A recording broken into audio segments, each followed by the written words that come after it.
Hi, I'm Dr. George Soloporis, and you're listening to Reasonable and Necessary, the NDIS podcast series brought to you by the Summer Foundation. This episode is in partnership with the NDIS Quality and Safeguards Commission. On today's episode, we're talking about what good support looks like and what NDIS participants want from support workers. And you know what? It might not be what you think. I speak with Latrobe University PhD research student Megan Topping and NDIS participant and the director of Sort Your Support, Carl Thompson. Check it out. Hi guys, welcome to the show. Hi George, great to be here. Hi George. How about we start with a bit of a introduction from both of you. Carl, you're on the NDIS and you also run your own support coordination business, right? Yeah. So I've been on the NDIS since 2016, roughly. So about 6 years now. And I've been running my own support coordination business for about a year and a half now. It's going well. Obviously, I was doing things before then as well, but I think being an NDIS participant really helps in terms of understanding the ins and outs of the NDIS, and I can give people some kind of advice from the ground around how to build their own support team and how to deal with the NDIS reviews and all of that stuff. So it's going well. Yeah. Fantastic. I love it that more people with disability are getting into the service side of things. I think that it's really, really valuable. So, Megan, how about yourself? Tell us about you and what you do in your research, because that's what we're here to talk about today. Yeah, thank you. Yeah, so I'm Megan. I'm a final year PhD student at La Trobe University, and my research is supported by the Summer Foundation, where I also work as a research assistant. So my research is looking at the factors that influence the quality of paid support. So that's support from disability support workers, primarily for people with acquired neurological disabilities. So I'm talking to people who have had an acquired brain injury, a spinal cord injury, or neurodegenerative diseases like multiple sclerosis. And I'm asking what they think influences the quality of support. And as part of my broader PhD, I'm also talking to support workers about what they think, and also close others, so partners or family members of people with disability as well. But today I'll just be focusing on the people with disabilities perspective, as that research has recently been published. Yes, it's probably the most important perspective, isn't it? I would say so, yes. So what made you to get interested in this topic of what people with disability want from their support workers? Well, with the introduction of the NDIS, we obviously really expected and hoped to see the needs of people with disability really centre to kind of service redesign and how we, what support looks like for people. But I feel, almost 10 years on, and there's still limited evidence from people's perspective about what they want, which is meant to be the centre. So I really wanted to go to people with disability and ask, what is it you want from support? And from your lived experience, what else can impact whether that quality support is happening in practice? So I interviewed 12 adults with acquired neurological disability in Australia who had a range of complex communication, physical and cognitive impairments, and all required one-to-one disability support about their experience and what they want from support as well. All right. So how about we have a chat about them? And it would be great, Carl, to get your perspective as well, in terms of how you feel like these things relate to your experience. So the first thing, and it seems quite obvious to me, but not always obvious according to the participants in your research, and that was to treat me as a person?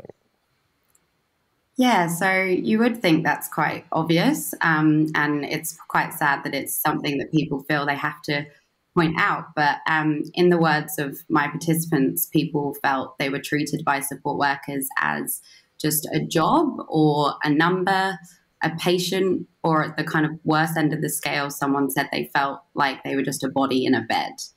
And Wow. this is not the way anybody should be treated. And participants felt they wanted support workers. What they meant by this being treated as a person was to be treated with respect, with dignity, with a sense of empathy, which was caveated with not sympathy, empathy. And just in practice, this looks like talking directly to me, not being condescending, not talking for me when I can do for myself, or doing for me when I can do for myself. So, yeah, it was mainly about that kind of respect element. And one of the participants, who I will call Ashley, when I talk about quotes today, I will be using pseudonyms. They're not the participants' true names to protect their identity, but Ashley felt he just captured it as all support workers have to do is treat other people how they would like to be treated. It really just demonstrates that. Just treat me as a person. So true. Carl, what are your thoughts? Yeah, I think that's it sounds obvious, but it's harder to find than you might expect. And I think some of that can be due to the training some support workers might have received. I think often the training is a little bit based on people's diagnosis or what support needs people have. So rather than coming from the view that everyone is different and everyone is unique, some of the training focuses on, if someone has autism, do this, or if someone has cerebral palsy, do this, and that kind of clouds people's views around actually treating someone as a person first and then working out what supports they need after that point. So I think that's true in my experience as well. And that body in a bed, that really resonated with me because I had a friend and she and I used to talk a lot about workplace health and safety. And the agency would say to her, oh, this is how we lift things. Well, I'm not a thing, I'm a person. And when you move me, this is how I need to be moved. Ask me. And they're like, oh, that isn't how we're told to move things. It's like, yeah, right? That's the problem. Yeah, it's that realizing that people are unique, and even if they might have the same disability as someone else that they're working with, it doesn't mean that all the supports provided have to be done in the same way, or the expectation that everything should be the same. And the other thing that I can agree with 100% is the one around people being seen as the experts in their own care. Can you tell us more about that, Megan? Yeah, and I was going to say that flows on really well from the treating me as a person, because as you were talking about there, Carl, about the disability type, and that was something people said, people make assumptions based on my disability type, as you're talking about, rather than seeing me as the expert or in how I would like to be moved or how I would like to be supported or all of anything I need support with. I know best about what I want from that. So this kind of emerged as almost two themes, one from thinking about what the support worker needs to do, which is see the person as the expert. And then the other is that the person with disability needs the opportunity to lead their own support. So they go hand in hand. And as we've said, people with disability are all different and will need things done differently, will want things done differently. So what this looks like is support workers listening to the person with disability, being willing to learn from the person with disability that they're supporting, not coming with those preconceived ideas, not with those assumptions, not, oh, when I worked with this person, they wanted it this way. That doesn't matter. It's what I want. So, and some people with disability talks about how sometimes they felt like they were perceived as demanding or too opinionated for asking for what they wanted, when actually that's what the role is. So I have a couple of quotes here, which I feel will say it a lot better than me. Yeah, I love quotes, so bring on the quotes. Great. Yeah. So I have one from Alex who said, even if the rules seem ridiculous and over exacting, if I say something's important, just trust me that it's important. Respect my perspective. So, don't do things because you think that's the way to do them when that's the way I've asked. And similarly, Charlie said, you're here to help me. It's not what you like, it's what I like. If I don't like my shirts ironed, don't iron my shirt because you like them ironed. So again, I feel it just captures it. Carl, I know that this is something that we've talked about before, but often we say that people who, when we're recruiting people, we often feel a bit nervous about people who say they have lots of experience, right? Or lots of qualifications. Yeah, it sounds a bit counterproductive, but I really like hiring people who are enthusiastic and willing to learn, but might not have very much experience or qualifications, and then me training them in the way that I like things done, rather than perhaps getting people who have lots of experience or lots of qualifications who might be a little bit more set in their ways and maybe falling into some of those traps that Megan's been talking about in the research. So yeah, it is tricky. Like I don't want to discount people's experience, but for me personally, I like starting with someone who has the right attitude and the right willingness to learn, rather than someone who might be a bit more set in their ways and want to do things exactly their way. Yeah, and I think that that's something that I hear a lot, and I feel like we're not saying that experience is a bad thing. All qualifications are necessarily a bad thing, but it's like each time you meet a new person with a disability, you need to come in knowing that they're not going to be the same as the person that you might have worked with, 10 hours earlier. And that you need to listen to them and not impose what you think they might want, yeah? Yeah, exactly. Absolutely. Yeah.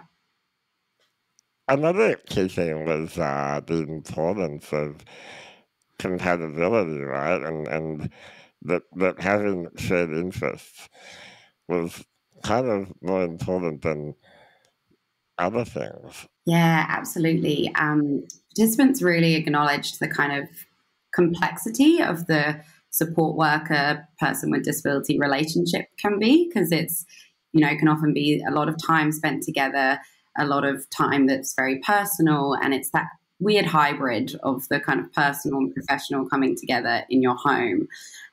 So participants felt it really helped to be the right fit. So find someone that you either, for some participants, this compatibility looked like, as you said, shared interests, being a similar age or the same gender, whereas others talked about it more implicitly as a sense of gelling or connecting with their support worker. So you just get a feel for it when you meet them, that they're going to be someone you're going to be able to work well with. And then beyond that, there's the kind of mutual respect and communication, that having that compatibility really makes you comfortable and means you can kind of have that trusting relationship with someone. So, yeah, and people really did see it as often more important than most other elements. There was one participant, Sarah, who said when she was talking about recruiting new support workers, she said, "Never once have I asked to see resumes or qualifications. I really don't care what she's got. I care about how we gelled." So it's exactly what you were just saying. It's that actually those things don't matter. It's what matters is whether we can work together.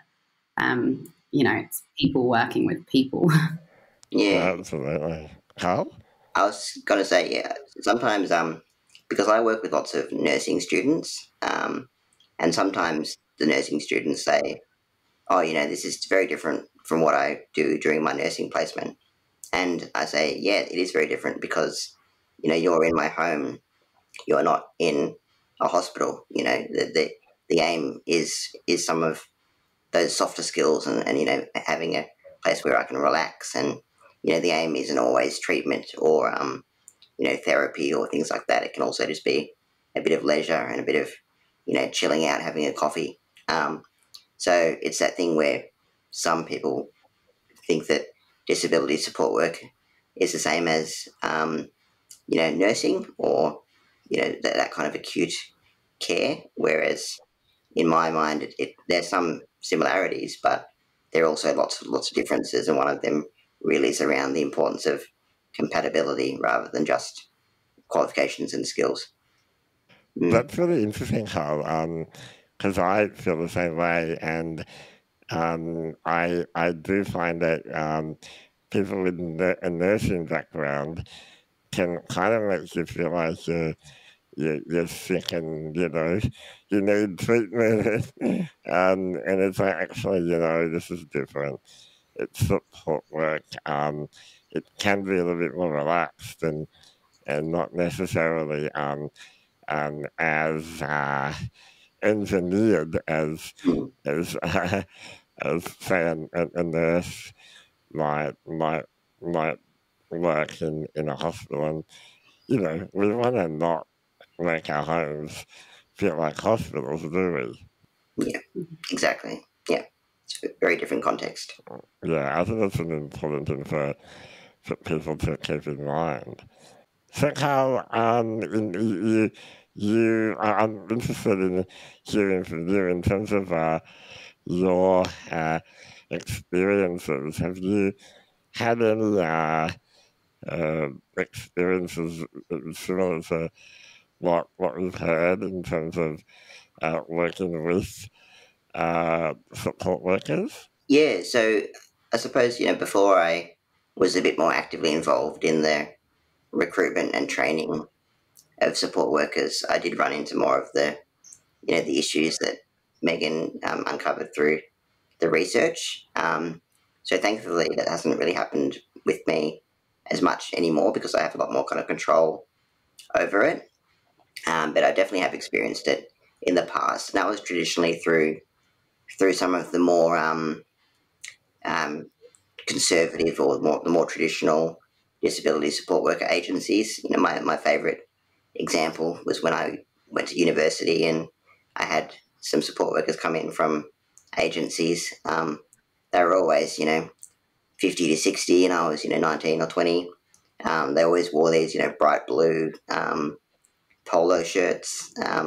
And, that made me feel really kind of uncool and, didn't want to be near them and didn't want to be associated with them. And so, it didn't really fit in with what I wanted in that situation. But because I was young and new to everything, it wasn't something that I felt like I had much control over. And that's where some of those issues that Megan has found through research came up. But now, luckily, it happens less because I've got more control over the people that I work with.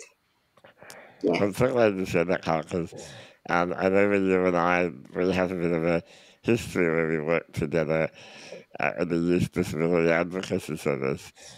And I do remember working with young people, and, they did talk about that a lot, that they want, people in their own peer group, people who, aren't going to feel like they're from an agency, yeah?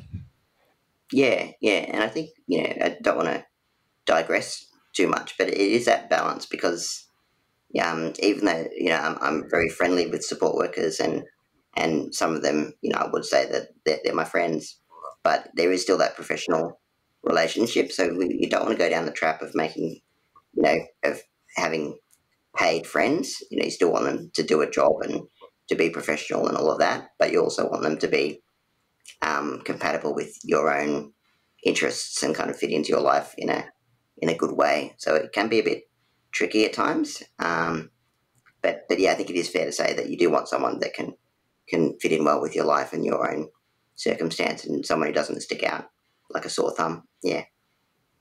Megan, I know that you explored that in your research. I do recall you talked about boundaries and making sure that people are had an understanding of the nature of the support worker relationship. Can you talk a bit about that?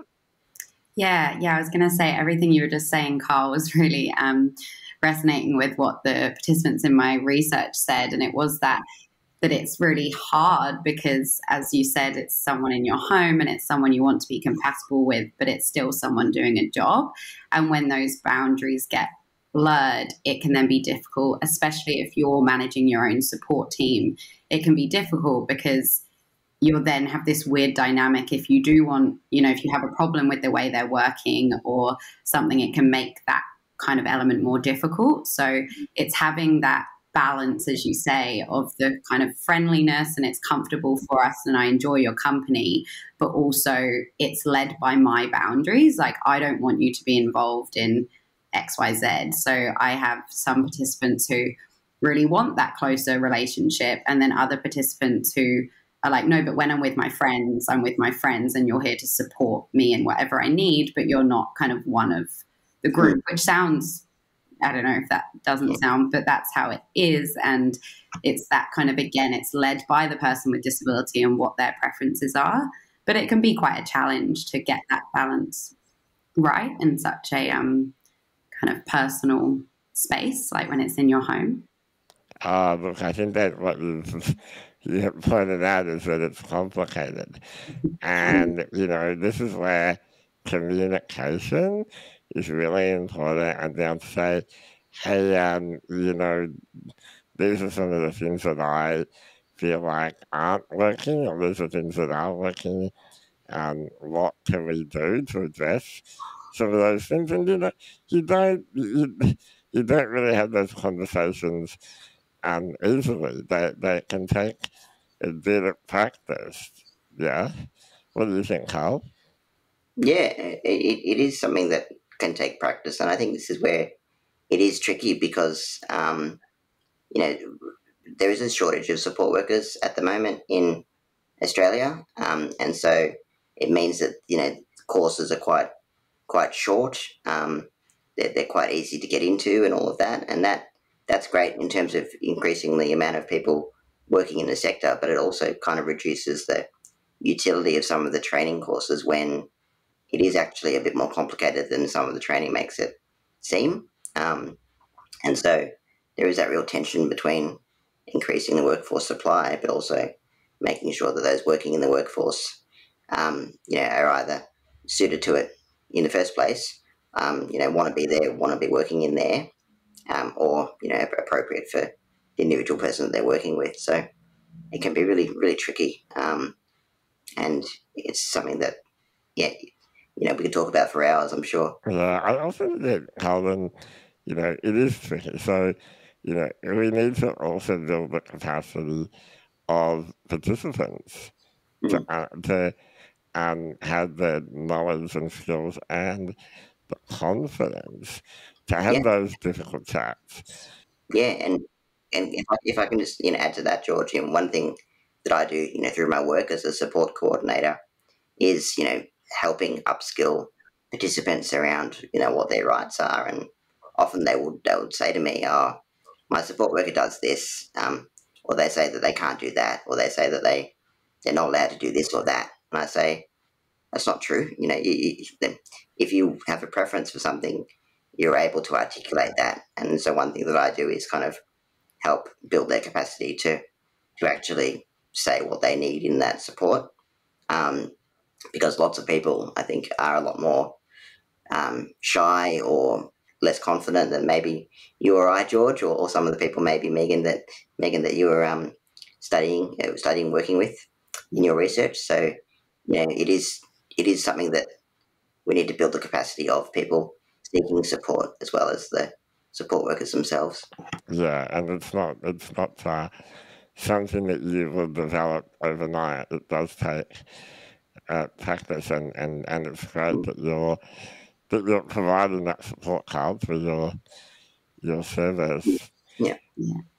Megan, there are also some interesting findings around the context of within which the support was provided, and you talked a bit about how it can be different when you live in a group home or when you share supports. Can you tell us a bit more about that? Yeah, so some of my participants were living in shared supported accommodation or had previously lived in a group home setting. And it really showed that where people live and how their support is arranged can really impact how much choice they have around those arrangements.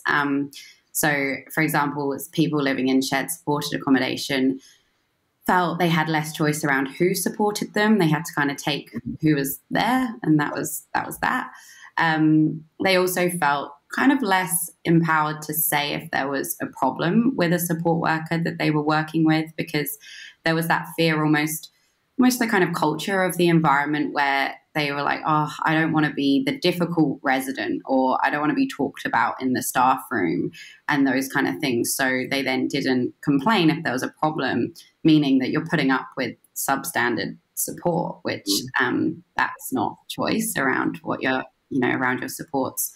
And also some participants talked about there being, we know high turnover is a problem kind of sector wide, but it felt like it was more so in those environments where you just, again, you saw whoever was there rather than had your own team of workers. So yeah, just showing how that kind of really impacted whether they had those choices around who supported them, but also around their own day. So some participants felt they kind of had to fit into the timetable, which, we're supposed to be moving away from that in like institutionalized setup. But yeah, some people still felt that. I actually have a quote here from Kelly, one of the participants, who felt they were living in shared supported accommodation and felt it was very much about getting through the numbers and the work as quickly as possible. They won't necessarily spend time on individual pursuits. So again, with that kind of schedule, you just felt like you were another number to get ticked off. And then, so it's kind of, again, how that environment can reduce your autonomy. Yeah, and that's a really institutional experience that I think can be really, really harmful for a person to have to be seen as a number or to someone to work through every day. I think that the psychological impact of that can be really, really concerning. And, it's why I advocate, as a lot of us do, for people to, have the right to live, in their own homes and not in, group homes, and to, be in control of their support. Is that right, Carl? Yeah, definitely. And it also goes back to what you were saying before, Megan, about, those with the least capacity to speak up about this type of behaviour are the ones that unfortunately will endure it the most, because they're less likely to have the confidence to say, no, that's not right, or advocate for other options. So some of that responsibility is on, our shoulders as, advocates or researchers or support coordinators to try and make things better for other people as well. Yeah, absolutely. And just on that, you've just reminded me of a participant in the research who talked about feeling like this other resident in a group home situation was the favourite because they were non-verbal and not able to say no, and I don't want that. So they were less difficult. And they spoke about, oh, she was the favourite because she couldn't complain, whereas I was really difficult because I could say what I wanted, which, as you say, is that abuse of people who can't speak up and putting up with, substandard support or worse, when then the other people feel like they shouldn't be. So yeah, definitely that's where the advocacy is really important, that we're not letting that happen.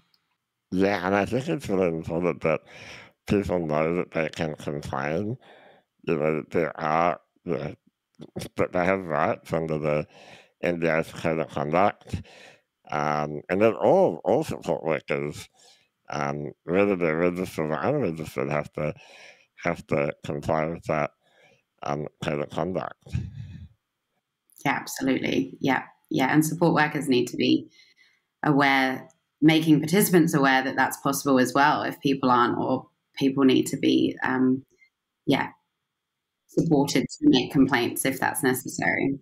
Yeah, and I also know that the commission can support people through, compliance. So, if you're having an issue with a support worker, they can get the two of you together and help you work through what's going on. I like that there is the code of conduct. I think not as many people know about it as they should. And I think, again, the code of conduct, lots of the points in there are, common sense, but unfortunately, there are often breaches of the code of conduct. But I think what I would like to see to make it a bit more powerful is some examples of there actually being providers, held accountable to it publicly, because I can't really think of anything where there's been a breach of the code of conduct and there's been any action against the provider. So I think for me, to make it more effective, there could be a bit more publicly promoting of it actually being implemented and used. Yeah, absolutely. Communicating that. Because I think there's a lot of privacy, around it, and I can understand the reasons for that, but obviously it's important that we see people get the support that they need to, address issues where they're subjected to either abuse or violence or neglect. Yeah. It's really important that people do speak with the commission, and they're there to help. That's what they're there to do. So, before we go, there's two things I want to make sure, Megan, that I haven't missed anything in terms of your key findings. Is there anything else that stood out? I think we've covered most things. I was going to talk about the importance of the support worker really wanting to be a support worker, but Carl did touch on that earlier, but that really came through in the research as well, that they knew when support workers were there to just fill in a job or just for money or whatever other reason, whereas those who really come understanding what the role is and wanting to do it are those who commit and who are reliable. It makes sense, but unfortunately it's not always the case. And I also just wanted to highlight, because I don't want this to come off, that there are many fantastic support workers that people also talked about, and they did have those people that really did see them as the expert and ask what they want and ask for feedback and all of those elements. So this isn't to say that isn't happening. It's just saying that it's not happening all sector wide. And there's lots of room for improvement. But the main messaging is just to say that needing disability support shouldn't rob people of their selfhood or their choice or their control. And we need to make sure that that isn't happening. Yeah, can I take it a step further and say that needing the support should, enhance your life, instead of make it better. And if you're a support worker, you need to keep that front and center of your work, that you're there to provide a service that enhances a person's life. Absolutely. Let's talk about the implications, Carl and Megan. What do you think are some of the implications of this research? Let's start with you, Carl. Yeah, well, one of the big ones I can see is that there needs to be more input of people with disability in the actual training that is provided to support workers. And that's training, on-the-job training, but also in terms of the written materials and the teaching of materials. It would be great seeing people who need support work teaching, people Certificate 3, Certificate 4 in TAFE. It'll also get people with disability in more jobs, which is another different topic. But I think, you can't talk about what people with disability needs as a separate, thing that just affects other people. If it's coming from the person who it affects the most, it's more authentic and probably higher quality as well. And I always like equivalizing disability with other marginalised groups. You wouldn't have a course on LGBTQI rights, written and delivered by a white straight man, nor should you. But this type of thing happens in disability all the time. And I think if we really want to improve outcomes, we need to make sure that people with disability are heavily involved at conception all the way through to delivery for training.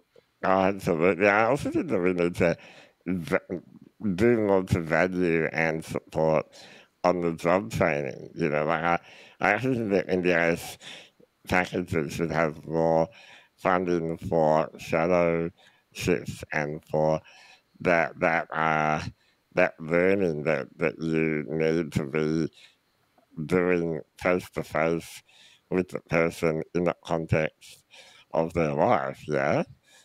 Yeah. I think at the moment, the NDIS's position on shadow shifts is it should just be something that is a cost that's worn by the provider. But as you can probably appreciate, most providers are trying to, save as much money as possible, so they probably forego lots of that on the job training, which is very important. So prioritising that could be a really good way of getting people real experience. Yeah. I also think that shadow shifts are a chance to get to know the worker and make sure that the job is the right fit for them, Yeah. or that you are the right fit for them, and that they're the right fit for you, right? Or we said how important compatibility is. Yeah, and not even shadow shifts in terms of jobs, but also for placement for people who are studying. I think there's not much focus on placement, and lots of it just through online quizzes or exams and things where that's not really, the one way of going about it. It needs to be on the job training too. Megan? Yeah. Yeah, I absolutely echo everything you've both just been saying, and I completely agree. We can't go any further with this without working with people with disability to develop those kind of next steps. And I really do think this research really platforms people with disability as the experts and demonstrate, as we've been saying, it's people with disability who know best and know what quality support looks like. And those next steps, I completely agree, needs to be people with disability delivering the training, and also the flip side being supported to train support workers to, and that's not only for people, as we've talked about earlier, people who maybe don't have the capacity in the moment to train their support workers or lead their supports in the way that, they may not be able to say what they need, but it's finding mechanisms to support those people to do so. So I think there's a lot of work to be done, but I think this is kind of building that evidence base. And then what I will say is from here, we want to continue to work with disability to kind of build those next steps and continually evaluate everything as we go on. So we've got that continual feedback loop, because if it doesn't work for people with disability, then there's no point in doing it. So yeah, I think it just really platforms that people with disability are the people we need to ask. And also, I think it shows again that it's the individualized support is what's key. And I don't think one size fits all kind of training is the answer to individualized support. It almost seems a contradiction in terms. And the participants in my research, really, that wasn't what they platformed. They platformed the attitude of the person, that willingness to learn, and the compatibility, as we've talked about. So I think they're where we really need to focus.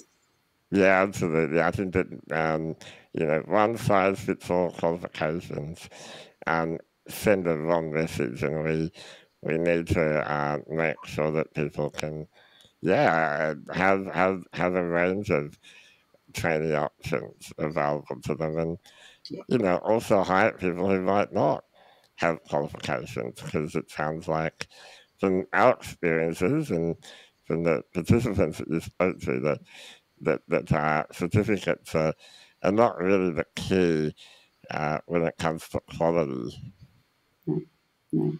And what one person might need in terms of those technical competencies is different to the next person. So it's kind of building that personalized training plan for that person. It's like, well, I need someone who's able to do XYZ. So then there needs to be the training opportunity for that person to go and learn that skill rather than learn all the other skills they don't need for that person.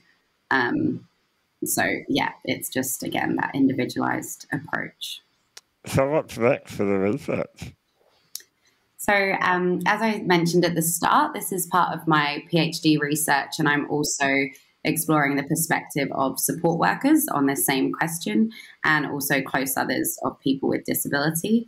So those papers are written and hopefully will be published soon. And then I plan to bring the three perspectives together to build a kind of holistic model of what quality support looks like. And then with that basis, I'd like to do a co-design study working with people with disability to kind of develop those next steps that we've been talking about, and kind of evaluate as we go, so that we can hopefully use this evidence base to develop those solutions and help improve the quality of support. That is the goal. Oh, I love it so much. It sounds very, very useful, like we need useful research in this sector, and I can't even think of any other piece of research that would be as useful as what you're doing. So thank you for doing what you're doing. Carl, any last thoughts from you? I think what's also important is, whenever anyone is doing a job, if the person you're doing a job for, enjoys what you're doing and they get satisfaction from the work that you're providing, it gives you satisfaction as well. So, if a support worker is providing good quality support and the client or the participant, really loves that and appreciates that, then it makes the support worker feel good as well and makes them want to stay in the role for longer and want to tell other people about, their day and encourage other people to join the sector and all of that. So it's really, quality is not just for people with disability. Obviously, it's most important for them, for us, but it's also important because it raises the standard and encourages support workers to stay in the sector and to not leave and not get pulled over to aged care or to nursing, or and that's important because there are those big workforce supply issues that are a real problem, and so we need to also work out how to keep support workers in the support worker role as well. Yeah, so well said. Thanks, Carl. Thank you to both of you. Thanks, Megan. Thank you, Carl. And I really appreciate your time today. And I reckon we could talk for forever about this. I think we'll do another episode looking at the support worker perspective. What do you think, Megan? I'd love to. That sounds great. We could keep going. Sounds good. Excellent. Thanks, guys. Thank you. Bye. Bye. That's all we have time for on today's episode of Reasonable and Necessary. Thank you to our podcast partner for this episode, the NDIS Quality and Safeguards Commission. To be notified of future episodes, don't forget to hit the subscribe button and the notification bell. Thanks for listening, and until next time, stay well and reasonable.